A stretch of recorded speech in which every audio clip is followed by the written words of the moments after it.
आज आम आसीलु जड़े सफल चाषी पाक क्षेत्र में बहुत नानादी प्रकार चाष कर देखा आज केनता आज खपराखोल बलांगीर जिलार खपराखोल ब्लॉक रो तेलनपाली पंचायत रो जमुनापाली ग्राम जड़े चाषी सफल चाषी आज देखा केनता करी चाष मान कर बहुत बढ़िया लगुच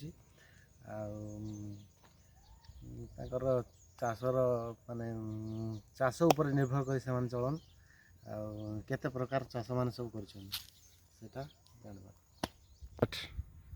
आज्ञा नमस्कार। मोर ना होचे लिंगराज नियाल। मोर गाँव होचे जमुनापाली तेलनपाली पंचायत खपराखोल ब्लॉक जिला मोर बलांगीर। मुई गोटे चाषी आज्ञा आउ हाराहुरी एकड़े रे मुई 3 मसिया चाष कर प्राय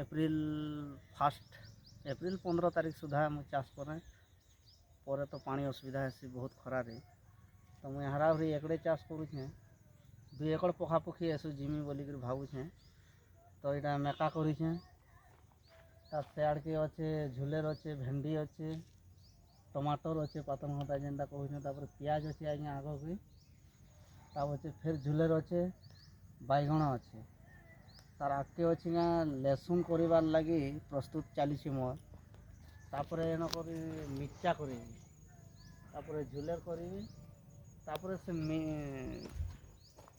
खम्ब आलू जेनटा कि आम सम्बलपुरी भाषा रे एते एते लम्बटा आम सारू कहूँ सारू भी हेबा गोटे हिड़े आमर मिर्चा हेबा गोटे गाढ़े सारू हेबा गोटे चाष माने डबल फायदा हेबा सेटा प्रस्तुत चली देखा ए वर्ष एतिक व्यवस्था करिछि आर आसंता वर्ष देखा आम खपराखोल ब्लॉक रो कृषि सूचना केंद्र तरफ आउ टिके ज्ञान कौशल नहीं कि आउ टिके चाष बढ़ाई बोली आशा करिछि।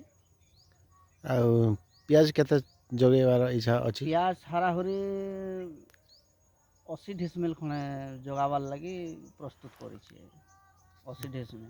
नाकचना जगेछन के? नाकचना करिछि खेते करिछि नाकचना करिछि खेते आउ चना करिछि हम बाहाल चना आम सेटा के फुड़िया चना बोलूँ तापर मुग करिछि गोटे डुली हाराहुरी 3 एकड़ चाष होइछि खेते। आपन जे रबी फसल करूछन केनता पानी रो फैसिलिटी काना अछि? रबी फसल रे टिके आमे प्राय करी धान टिके बेसी करी इटा करू रबी फसल रे रबी हाते सॉरी आम धान नहीं आमर चना मुग तापर डाली जातीय करूछुं तापर कंचा पनीपरिबा करूछुं आउ अधिक नहीं धान चाष रे अधिक पानी लागे सेटा तो आम गाँव रे एबे सिस्टमटा हेछि ओएलएसी ता लागिछि एबे ए वर्ष लागिछि वर्तमान 20 दिन हबो लागिछि देखिबा आसंता वर्ष जदि सुविधा हेले धान चाष भी करिबा पई आमे प्रस्तुत अछु। हरारी आपनकर केते वर्ष रो इनकम हुए रबी खरीफ मिसी? हाराहुरी आमर पखापुखी 2 लाख पाके पले जाए 2 लाख हे जाइछि।